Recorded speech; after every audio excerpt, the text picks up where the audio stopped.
Hello everyone. I hope you guys are doing well. And in this lecture, I am going to start with the solid waste and its management. Higher standards of living generate more waste, and increasing industrialization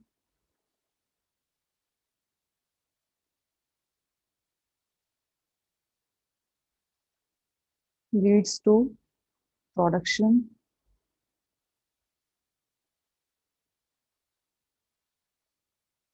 and more manufacturing of goods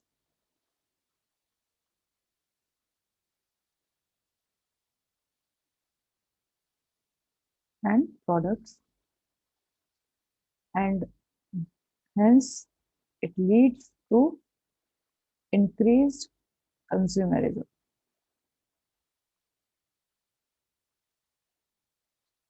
And because of this increasing consumerism, solid waste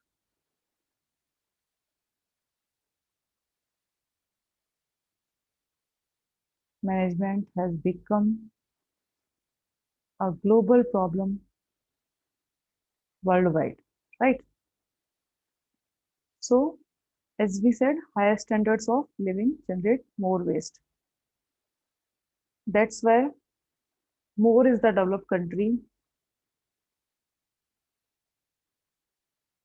more will be the solid waste generation, right? And developed countries are producing 50 to 40, 60 times more solid waste than the developing countries. So quantities of solid waste are enormous and management is very important in case of solid waste.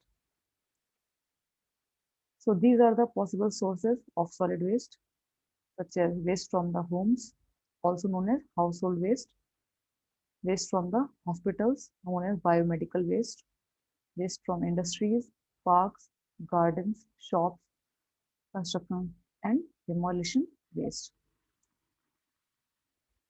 In each and every action of humans, solid waste is generated, right? Now let's see. There are two types of waste. One is biodegradable and other is non-biodegradable. The biodegradable waste is that waste which can be degraded by the microbes.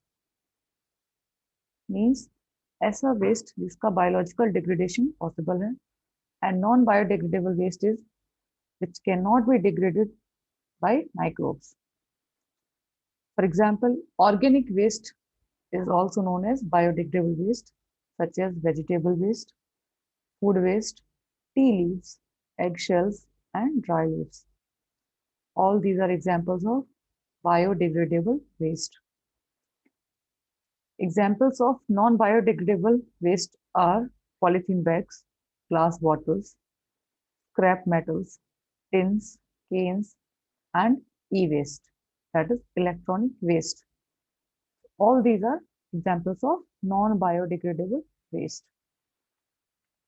See, categorization and separation of waste into biodegradable and non-biodegradable is very important because it helps in reuse and recycling of waste, right? Coming to the effects of solid waste. So waste heap up on the roads, right? And it is responsible for littering the surroundings. It can also produce foul smells because of generation of toxic gases from the rotting waste. Waste dumping sites becomes vector breeding sites, and burning of toxic waste produces some toxic gases. How we can manage this solid waste? So following methods can be used for waste management, such as composting. It can be used for biodegradable waste.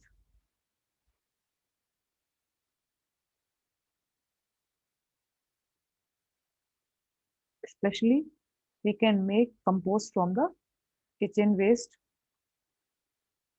such as waste food, vegetables, and tree leaves, right?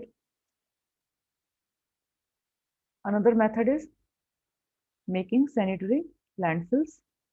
These are the safe dumping sites.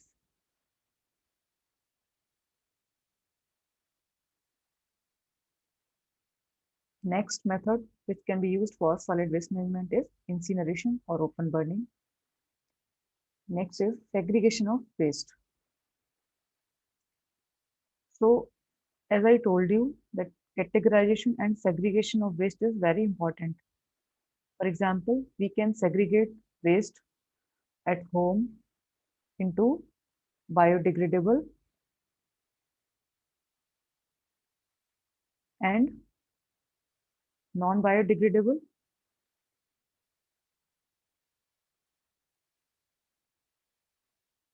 right? Also into the e-waste. So after separating, recycling becomes easy.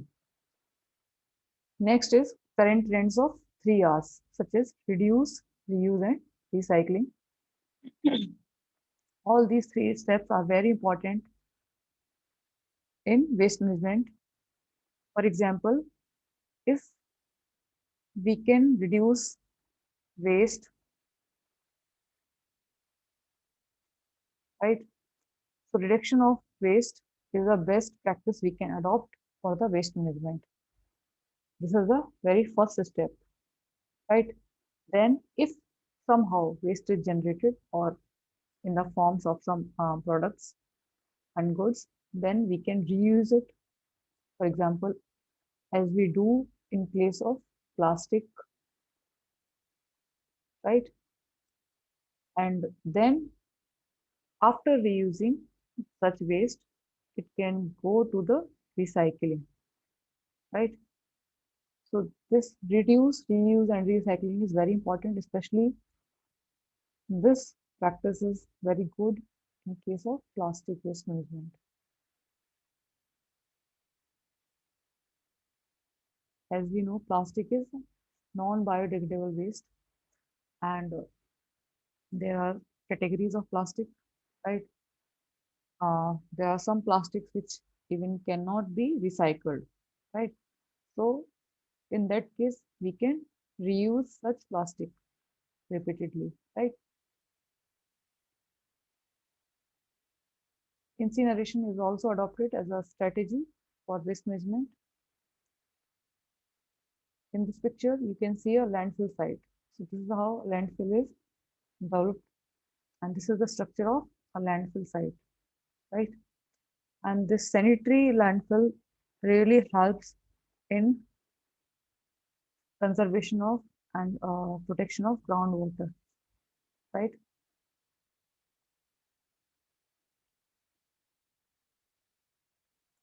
So in this picture, you can see the composting methods.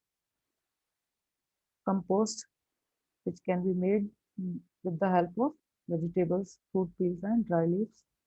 This is how it is done, right?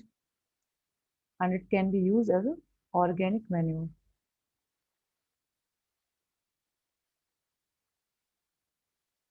in fields or gardens,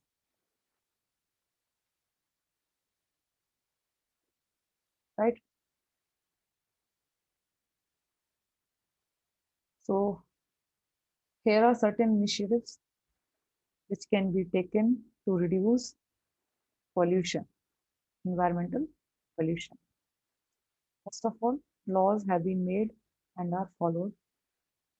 Pollution level standards are there, which are established by these boards, which are state and central board. State boards के example है like each state is having its pollution control board like Maharashtra Pollution Control Board, Delhi Pollution Control Board, and we have a central pollution control board at central level. Then NGOs are also working in this regard. Some research and development of better technologies is also going on, and awareness in schools, colleges, offices, and corporate houses is also working in this field, right? So these are the certain initiatives which can help in minimizing pollution. Here is the role of an individual in pollution prevention. So individually क्या क्या किया जा सकता है to prevent pollution? First of all, think globally and act locally. As we see that uh, air pollution, water pollution, these are the global issues, right?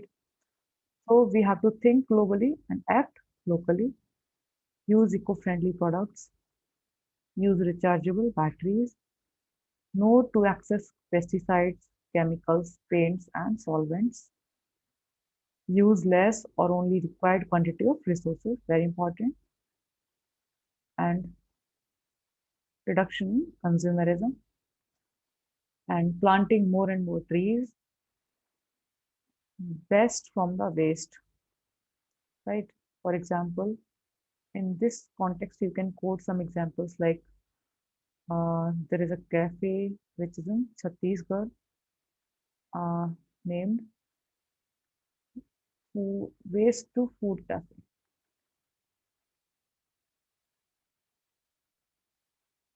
right? So इस cafe में like it is like that अगर आप कुछ waste लेके आएंगे 1 kg 2 kg then you will be provided a meal, right? So similarly we can produce energy from waste, right? So this type of strategy can be adopted best from the waste. And the 3 R's principle, like reduce, reuse, and recycling, we can adopt in our daily life. So this is how an individual can help in minimizing pollution, right?